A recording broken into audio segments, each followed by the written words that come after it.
Today I'm going to be showing you guys how I draw gesture poses. Simple ways of drawing gesture poses.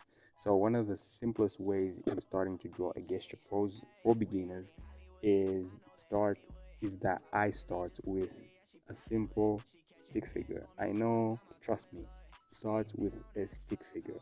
When you start with a stick figure, you lead up to a sketch basically, and it's way more easy to play around that stick figure than it is just freestyling a sketch from scratch, which is like the hardest thing ever as a beginner, when you're a beginner.